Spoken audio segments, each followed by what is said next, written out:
This is a poem that broke a levee system on August 29th, 2005 in the southeast of Louisiana. This is a poem that transformed houses into water bottles and filled lungs with the Atlantic because it thought that families and children were thirsty enough. This is a poem that cannot bring justice to my family in Iran, but perhaps between the stanzas we can find a glimpse of hope. Perhaps between metaphors and similes we can reignite the memories of why the youth are being tortured for an idea. Katrina. When the rescue teams arrived, the remnants wondered who came quicker, the storm or the saviors. This is a poem that knows the truth about why 500,000 families were displaced, 200,000 jobs were lost, and one city was damaged.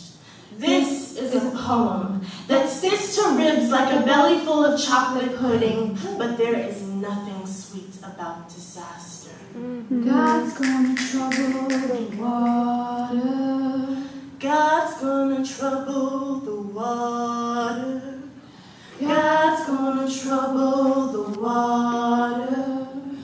These words were meant to sing a ballad of justice, stitched between the harmonic beats of two fingers in the air, but our voices got lost in the melody somewhere, forced behind bars, bodies tortured into corpses, legs and arms contorted by hits by besiegers.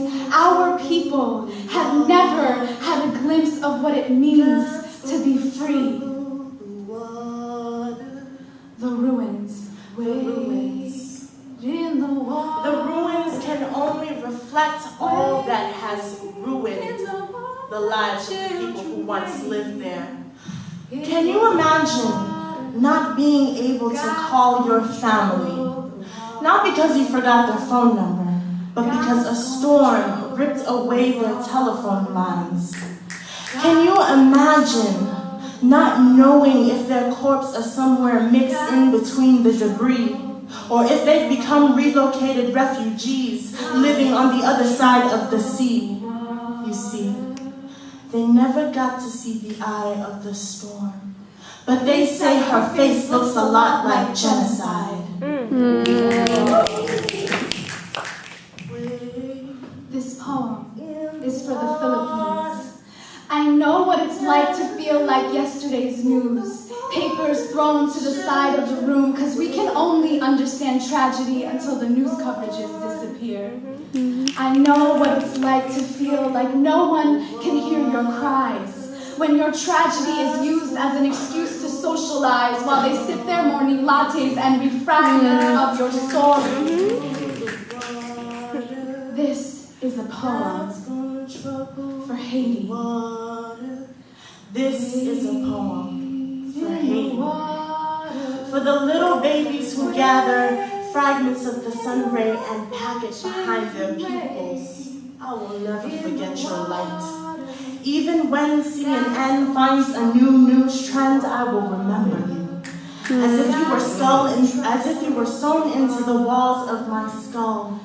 And just like that hand-me-down sweater that my grandmother gave to me and her grandmother gave to her, I will keep you alive, no matter how old the fabric of your tragedy becomes. God's gonna trouble the water. This is a poem for all the catastrophes we couldn't fit into 3 minutes. 6 metaphors, 9 similes. This poem is not for tens, but it's for millions.